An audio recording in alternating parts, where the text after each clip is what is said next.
Do you think that plant-based milk alternatives are nutritionally equal to cow's milk and other dairy products? 85% of parents do think they're equivalent, and the answer to this question is not straightforward. I always pause for a beat when a parent tells me they give their toddler almond milk, but I never bat an eyelash at soy milk or pea milk. These drinks may sound the same, but the non-dairy milks we drink are super different from one another in terms of nutrition and their appropriateness for different ages. I don't always talk about which milk a family drinks when I'm in clinic because there are so many other things to talk about in the office. So why does almond milk catch my attention? It's fine for a grown-up to drink, but it doesn't have anything a kid needs. It lacks protein and fat and is basically low-calorie sugar water. Besides, if you ask my best friend who is a lactose-intolerant connoisseur of non-dairy milks about almond milk, here's her review. Blech. It's kind of a useless drink, though. It is the best-selling of all the non-dairies. Marketing messages for plant-based milks are really compelling. Why else would anyone drink almond or rice milk? As you know, unless you avoid satiety entirely, is that non-dairy products and vegan and plant-based diets are becoming increasingly popular. In fact, in response to the rising popularity of non-dairy milk beverages, Britain's largest dairy company, Arla Foods, launched a campaign called Don't Cancel the Cow. The company says, and I quote, that the rise in cancel culture is playing too much of an influence in the way we make decisions relating to our diets. Their campaign includes research, funded by the company, of course, that connects the rise in veganism among young people to the dairy industry's decline. Here in the United States, Big Dairy has been pushing to ban plant milk brands from using the word milk to describe their products, claiming that the phrasing confuses consumers and can harm children. Okay, for sure we are confused, that's true. There are so many products to choose from, and advertising messaging tells us that plant milks are healthier and better for the environment. But we know better than to believe marketing messages, right? I'm going to clear up some of this confusion by talking about all the milk options. And I'm using the word milk on purpose. I'm not sure the dairy industry has a stake to claim on the word milk. One of the first reliable modern English dictionaries, it was Samuel Johnson's Dictionary of the English Language. It gave two definitions of the word milk. The first said it was the liquor with which animals feed their young from the breast. And the second definition was an emulsion made by contusion of seeds. And they used almond milk as an example. And this dictionary, its definition was written in 1755. Around the world, various cultures have used plant milks dating as far back as the medieval times. This is not a new phenomenon, as you can imagine, because humans didn't just suddenly become lactose intolerant in the last 40 years. There had to be alternatives in the past. Plus, some of these drinks actually taste good. Okay, what about the other issue? The dairy industry claims, and I know you wonder about this as well, are non-dairy drinks harmful to children? I'm going to explain the fascinating history of plant milks and get to that answer next. I'm Dr. Wendy Hunter, and I'm the pediatrician next door. I'm that doctor friend you call for practical advice about your kid's health. I mix the science of medicine with the reality of parenting. The earliest reference to almond milk is thought to appear back in medieval medical texts. Between the 8th and the 12th centuries, it was recommended for people for coughs and shortness of breath. Then, almond milk appeared more in the 13th and 14th century in recipes, particularly in Baghdad and Egypt, where almonds were grown and used a lot. The trend then made its way to Europe and was popular among Christian communities, where it was used as a replacement for cow's milk during Lent. Almond milk finally came to the United States sometime around the 19th century, and it became popular in part due to Seventh-day Adventists. They're a religious denomination who are traditionally vegetarian or vegan. And from there, almond milk quickly found a market outside of this religious group as a dairy substitute. While almond milk is the most sold dairy-free alternative, it does still have quite a substantial environmental impact. It's slightly more sustainable to make than dairy products, but it still uses about half as much water compared to the same amount of cow milk. Like almond milk, soy milk also dates back hundreds of years. It's made by soaking and grinding soybeans, then boiling the mixture, and finally filtering it. The earliest mentions of soy milk are from Chinese stone slabs dating back to a period sometime between the 1st and the 3rd centuries. People believed that if they gently heated soybeans, it was easier to digest than cow's milk, and it became a popular street food and breakfast item in China during the 18th century. And by 1897, soy milk made its way to the United States, and it was mentioned in several journals. One of these medical journals included a table comparing the nutritional qualities of soy milk to cow milk, which is the same kind of table you can now find in hundreds of blogs online about plant milks and on Wikipedia. But now those tables have 10 more columns for all the new milks. Coconut was used to make a beverage too, not just in cooking. The flesh was grated and mixed with hot water almost 5,000 years ago in oceanic island regions. And then, of course, it was added to the cuisines of like India and Southeast Asia. You know, we all love curry. Now, milk is at the top of our grocery list, no matter which one you use.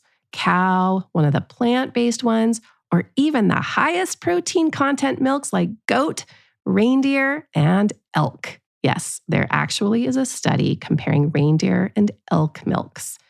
What's the difference between all of these? Are they dangerous for kids? What about for teens and adults? Okay, first, why do we suddenly give cow's milk when a child turns 12 months old? Before your child is a year old, cow's milk has too many proteins and minerals for your baby's kidneys to handle, and it doesn't have the right amount of nutrients for your baby's needs. It's fine if you give yogurt once they start to eat, but don't switch to cow's milk entirely. Although, for those kids who start to reject formula or breast milk and they seem to prefer real food before they turn 1, that's fine. I talked about what to do with this problem in episode 38. The very best nutritional choice during the first 1 to 2 years of life is clearly breast milk. After 12 months through about 23 months of age, kids who are not breastfeeding, they need to take in about 2 cups, about 16 ounces of dairy every day, including cow's milk, yogurt, cheese, and even fortified soy beverages and soy-based yogurt. If your child drinks too much cow's milk, he or she might not be hungry for other foods that have important nutrients that they need. And we know that drinking too much cow's milk can make it harder for your child's body to absorb iron. So there's definitely a balance you need to find here. Be careful not to give significantly more than 16 ounces a day of milk. And be really careful not to fall into the trap of giving your child milk because they didn't eat well at a meal. That's just going to backfire on you, and it can make them continue to be less hungry for food. The reason I make this recommendation to take about 2 cups of dairy every day is that amount provides just the right amount of calcium, potassium, vitamins A and D, as well as protein. But dairy is not the only source of these important nutrients. There are plenty of people since the beginning of time that have diets that restrict dairy products, whether it's from a vegan lifestyle or a milk allergy. So we know you'll be okay. Lactose intolerance affects almost 4% of our population now, and in Northern Europe, 5%, and in Asian countries, almost 90% of people. Still, there was for sure some stunting of people's growth who didn't or couldn't get enough protein and fat from cow's milk. But now we have a lot more options in our grocery store through vitamins and fortified foods. So that's why this isn't such an issue anymore. Cow's milk does supply the nutrients that a child needs. There's no doubt about that. But there's a lot of subtlety at play here. We have to pay attention to a child's overall diet. Kids who eat meat and fish, they have a totally different issue than like a vegan or vegetarian child. Cow's milk, it has the essential nutrients like A, B12, and D vitamins, and iodine and calcium for bone development. And then zinc, that's an important structural component that is crucial for metabolism and immune functions. These nutrients are also found in seeds and other plant foods, but some of those foods have a little bit lower bioavailability of nutrients compared to animal sources. So, even in well controlled research studies, it can be hard for scientists to compare the nutrients, calories, fat, protein of all the various plant based milks because every product is super different in terms of what fortifiers are added to them. I know you want to know now which milk you should buy: cow, pea, soy, almond, coconut, or one of the blends. I'm going to talk about each one specifically next.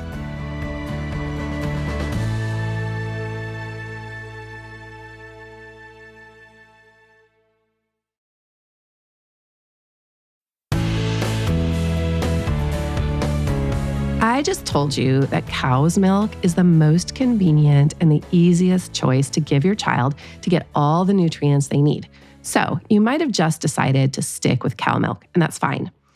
It doesn't really matter that much if you choose 1%, 2%, or whole milk. If you have a skinny kid, I'd probably choose whole milk for that little bit of extra fat. I usually tell parents to just have them drink the milk that your family drinks. Organic milks don't appear in studies to be worth the extra price that you have to pay for them in terms of their health effects, but they do tend to have higher amounts of antioxidants and the healthy polyunsaturated fatty acids. The nutrient content of a cow's milk does depend entirely on what the cow ate. So if price doesn't matter, then you may want to buy organic milk, but you don't really have to from a health perspective. Cow's milk has saturated fatty acids and cholesterol, which might be a health consideration if you're worried about things like obesity, type 2 diabetes, or high cholesterol that runs in your family. Plant milks, on the other hand, have vitamins and phytocompounds that make some people more inclined to choose them for their health benefits. There are randomized research trials that show when people cut back on foods that are high in saturated fats and replace them with nuts, fish, vegetable oils, and plant milks, their risk for heart disease does go down. And without a doubt, plant milks have a lower impact on the environment than animal foods. There are a lot of studies that support this.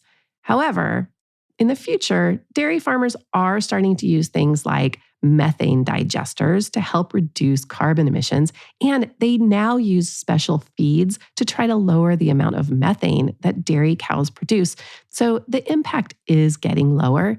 However, they still use a lot of water to make cow's milk, so oat and soy milk are actually the most environmentally friendly of all the choices. You may also want a non-dairy milk because of lactose intolerance, which, as I said, is really common. This condition means you don't make the enzyme that breaks down the sugar in milk, which is lactose. One option here is you can drink lactose-free cow milk, or you can just take a lactate pill every time you drink milk or have dairy.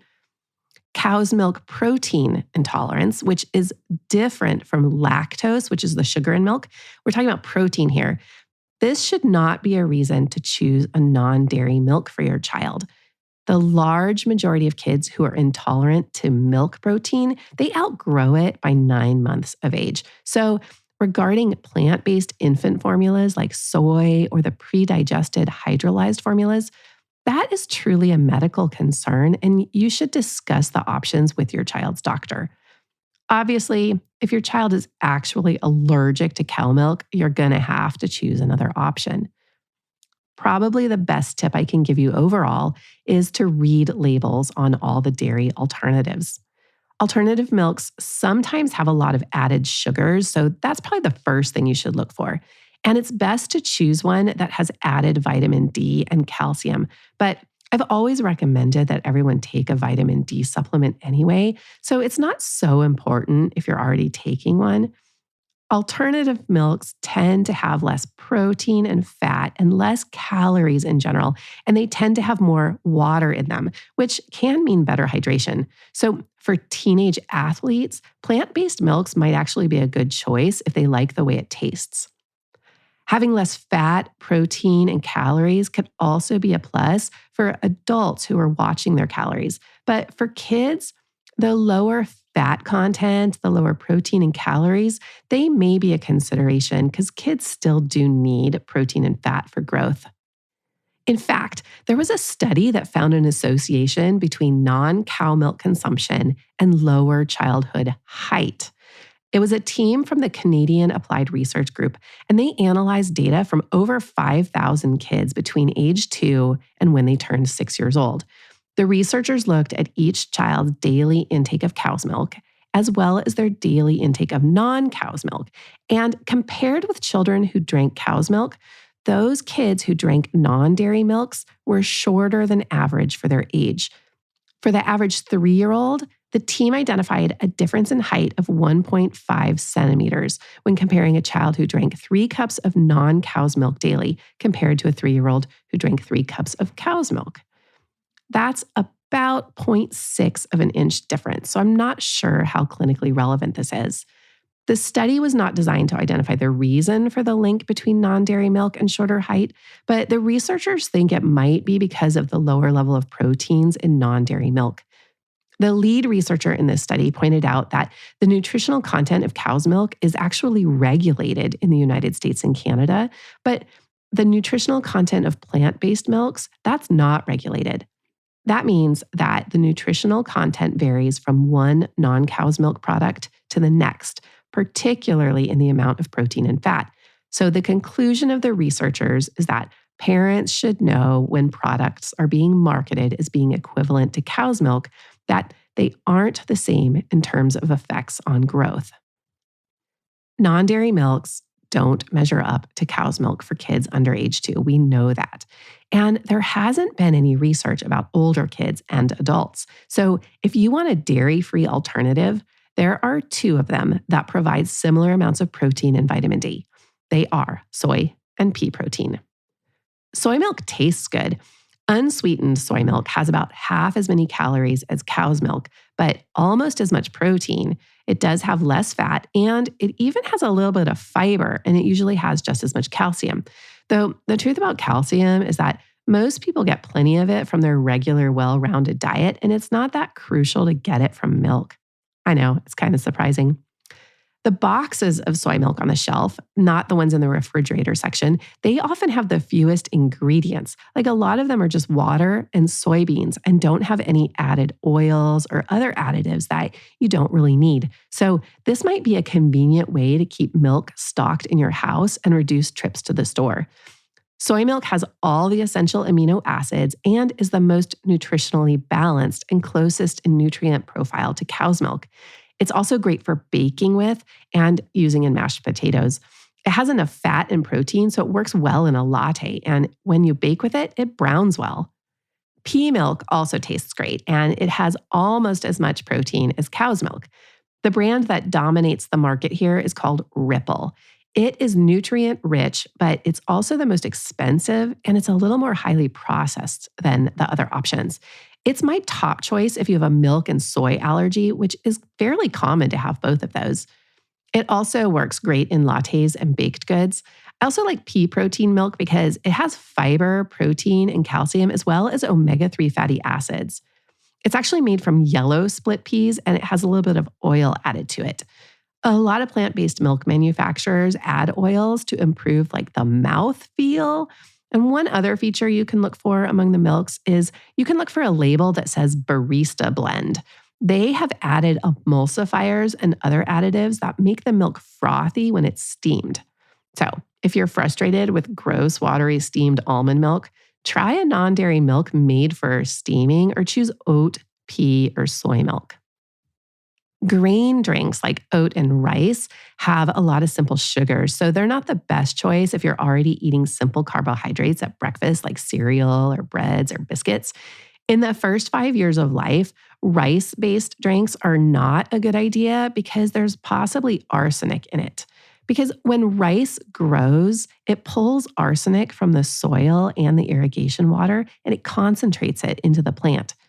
Rice milk also doesn't have a lot of nutrients in it, although I do love horchata and it has some documented health benefits. Horchata is thought to be anti-inflammatory, so check out some of that drink. Oat milk is the newest milk. It was invented in the mid-1990s. It tastes awesome because it has the most sugar in it, and it really seems to steam well for lattes. Oat milk is great for baked goods because of its higher carbohydrate content, so it browns well. And oat milk has about the same calories as dairy milk. It's high in calcium and vitamin D when it's fortified, so read the labels of oat milks. For young kids, look for oat milks that are higher in fat and lower in sugar.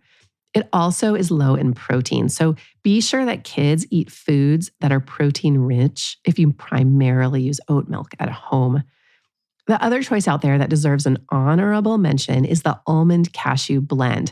That's higher in protein. It has 10 grams and it actually tastes pretty good. Coconut beverage, not the canned coconut milk, has virtually no protein or carbohydrates, and it's pretty high in saturated fats. So it's probably my lowest recommendation of all the milks. And then hemp milk. That's another complete protein and is rich in omega-3 fatty acids, but it can be harder to find. Definitely one worth checking out. The way I approach choosing a dairy alternative is to vary my purchases. One problem is that even with all the options, there aren't answers to a lot of important health questions. Like, what is the long-term effect of soy isoflavones on estrogen receptors? Does it affect women and men differently? Are the additives in plant-based milks okay for us? Do nut milks add too much omega-6 and not enough omega-3 fatty acids? And could this be pro-inflammatory? These questions may not be important considerations, but we don't really know for sure. What we do know is that until age 2 or maybe even 3, kids do need the nutrient density of cow's milk, or we need to make sure they're getting that amount of fat and protein from other parts of their diet, which it can be difficult, of course, to get a toddler to eat fish, beans, and olive oil. Milk is just more convenient. Teenagers need to make sure they're getting adequate calcium and vitamin D in their diet to create strong bones. So read the labels of alternative milks to see how much vitamin D is in the product or give a supplement. I mean, the milks, including cow milk, they're all fortified with added vitamin D, and they aren't just naturally occurring in any of these. So it doesn't matter where your teenager gets their vitamin D. What you don't need to do is nag your kids to drink their glass of milk before they leave the table like your parents might have. For more from the Pediatrician Next Door, find me on the web at pediatriciannextdoorpodcast.com. If you've got a question about the weird things kids do, send an email to hello@pediatriciannextdoorpodcast.com for a chance to hear your voice on the show. I'm Dr. Wendy Hunter, and I'm the Pediatrician Next Door. This show is produced by Red Rock Music. Make sure to subscribe and leave a review wherever it is you're listening. I'll be back next time with more.